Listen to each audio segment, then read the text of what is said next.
एशियाई हाथी फुर्तीला शाकाहारी भारतीय उपमहाद्वीप का जमीन पे चलने वाला सबसे बड़ा स्तनपायी जानवर है। यह एक अत्यधिक सामाजिक प्राणी है जिसमें मादा और बच्चे एक बड़े हाथी के नेतृत्व में झुंड में रहते हैं। वयस्क नर कभी कभी समूहों में शामिल हो जाता है, लेकिन अक्सर एकांत में रहते हैं।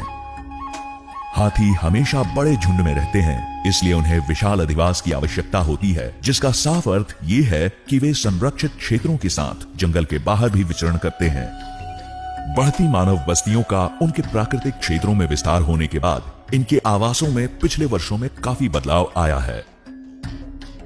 चूंकि ये क्षेत्र ऐतिहासिक समय से हाथियों का अधिवास रहा है, हाथियों के झुंड इनका उपयोग आज भी कर रहे हैं और अक्सर मानव फसलों और भोजन के लिए मानव आबादी की ओर आकर्षित होते हैं। जब हाथी मानवीय क्षेत्रों की ओर आवागमन करते हैं, तब फसल और संपत्ति का नुकसान और मानव और हाथी के मौत की घटनाएं अक्सर होती हैं। मानव हाथी संघर्ष के ऐसे मामले मानव और हाथी दोनों के लिए खतरा है।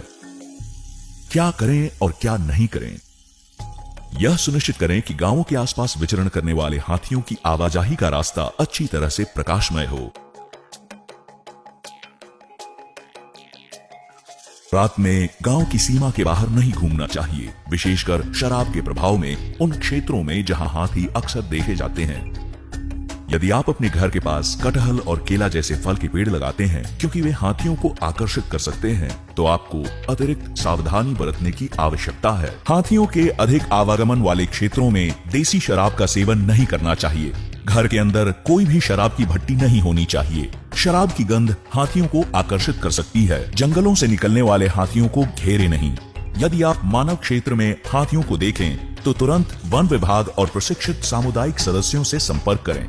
जब तक संबंधित सदस्य नहीं आते, तब तक हाथियों से सुरक्षित दूरी बनाए रखें तथा प्रशिक्षित सदस्य की देखरेख में संगठित तरीके से ध्वनि और प्रकाश का इस्तेमाल उन्हें हटाने के लिए करें। अवैध बिजली बाड़ स्थापित न करें, क्योंकि इससे अक्सर हाथियों, अन्य वन्य जीवों और लोगों की मौत हो सकती है। यह कानून का उल्लंघन है और आपके खिलाफ कार्रवाई हो सकती है। सुरक्षित सौर ऊर्जा बाड़ लगाने के लिए वन विभाग और हाथी संरक्षण एनजीओ के साथ मिलकर काम करें। शौच के लिए घर से दूर न जाएं, घर में शौचालय का निर्माण करें।